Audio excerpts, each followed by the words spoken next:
just a truth that if you're in leadership, it's going to cost you something.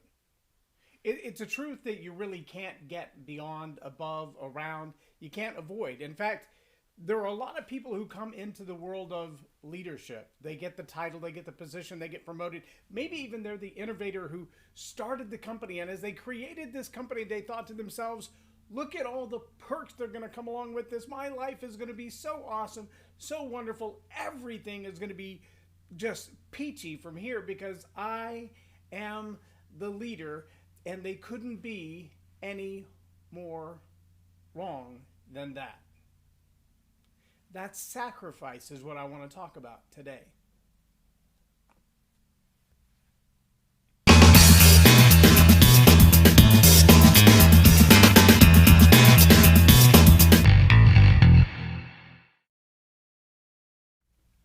I'm J Loren Norris with Leading Leaders Podcast, and I want you to know that there are a lot of people who come into leadership with the expectation that it's not just going to be a bigger paycheck. It's not just going to be a better opportunity. It's not just going to be a bigger title and maybe even some notoriety.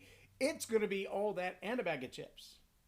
They're probably going to be salty chips. They're probably going to be one of those where the bag is all full of air and very few chips.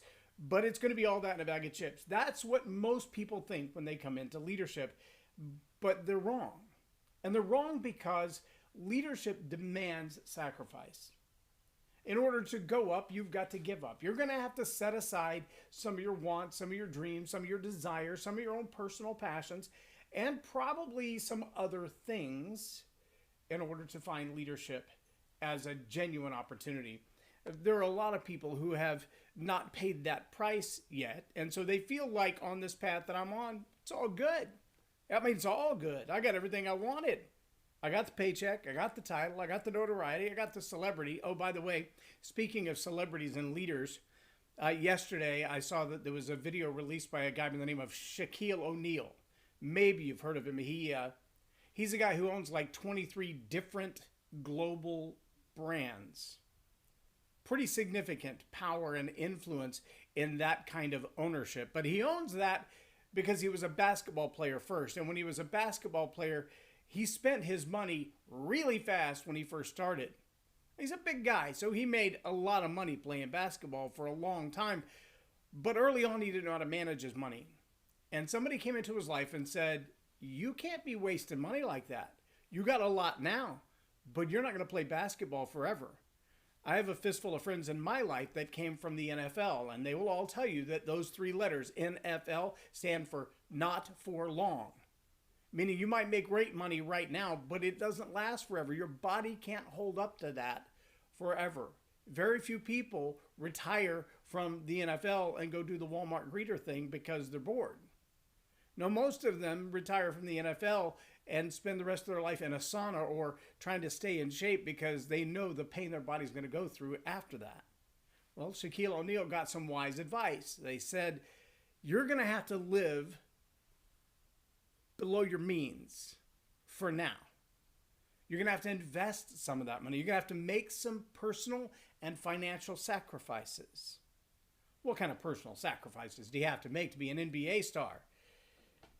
I remember reading about Michael Jordan saying one day, I will meet somebody on the court.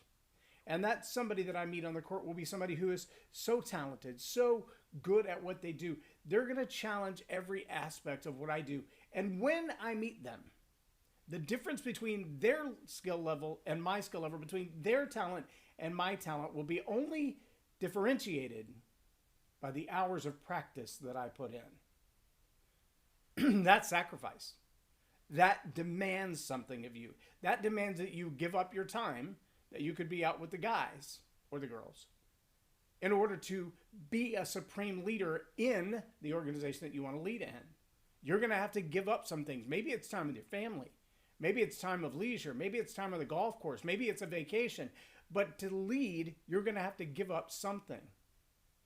Both Shaquille O'Neal and Michael Jordan became the greatest in their game because of their willingness to sacrifice the time. But see, in order to have a future after basketball, Shaquille O'Neal had to give up giving cars away to people, buying lavish gifts for himself and for people that he loved. And And you don't want to have to do that, but if you don't do that, the money won't sustain itself. No, the money will be gone. You can waste it all today hoping, well, you only live once. Live it as hard as you can right now, but you forget you're building a legacy that you might live through. You might retire from basketball at an age early enough, or retire from your career at an age early enough that now you need some funds to live on. Maybe you don't play basketball and get $21 million a year for the rest of your life. You might ought to think about that. But see, there are a lot of people who feel like if I get that leadership role, if I get that CEO title, if I get that big paycheck, if I get the chance to be in charge, I'll make all those decisions myself. And so there won't be any sacrifice. It'll be all to my benefit. It's very self-aggrandizing. They see leadership as an opportunity to be very self-promoting. Now, here's the real sacrifice that even those kind of people are going to deal with. You never get to the top without knowing there's somebody one step ahead of you.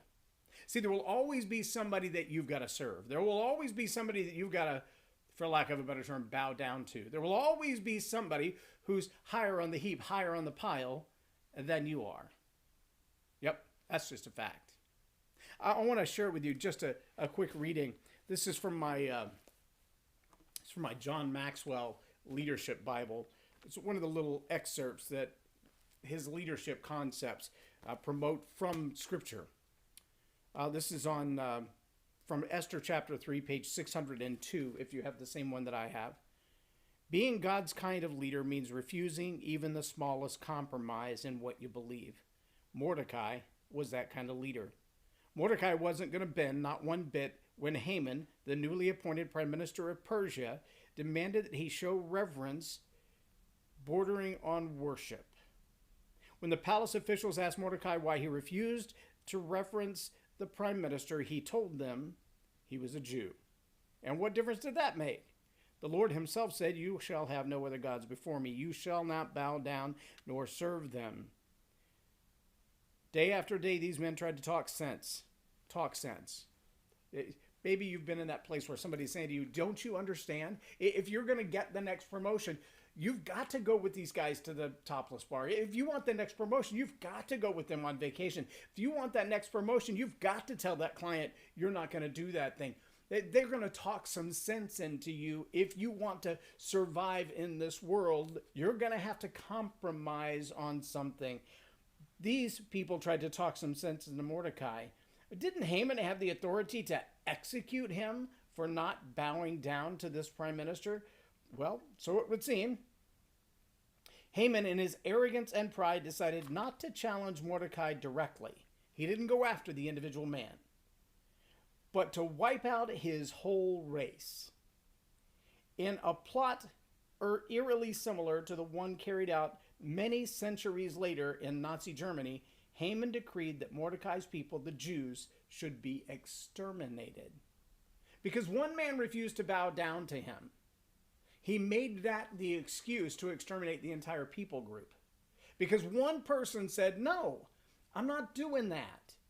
There's no good sense in it, and it violates what I believe. See, up to this point, we've been talking about foundations, core beliefs, principles, integrity, moral value. Those are the things like the roots of the palm tree, so when the storm comes, it doesn't blow the tree away. Maybe you've seen those videos of the news reporter standing in the street saying, oh, it's a horrible hurricane. Meanwhile, there are kids dancing in the street behind him and people taking a stroll with their baby. He's trying to portray to you that the world is coming apart at the seams. And meanwhile, you realize it's just a lie. It's all deception. Well, what if you bow down to that fear only to find that the palm tree he's pushing away is actually in a potted plant on wheels and it's rolling somewhere, not being blown away by the storm? See, the deception is serious and the deception is real. And so Mordecai is facing the same thing. But they didn't want to destroy Mordecai, the one person, the one symbol, the one who said, no, I'm not going to do this. They said, let's eliminate the entire race of people. Mordecai, of course, paled at the news. Still, he steadfastly He held steadfastly to his refusal to dishonor God by bowing before a mere man. In the end, through a twist utterly characteristic of the Lord, God honored Mordecai and exalted him before the very people who had begged him to compromise his principles. Let me tell you something. There's going to be a day that you are going to be challenged as a leader, and somebody's going to say to you, if you want the next promotion, if you want the next opportunity, if you want to keep your job, you're going to do X. I don't care what the X is. You better ask yourself, what is it that's worth sacrificing for? And what is it that's worth sacrificing?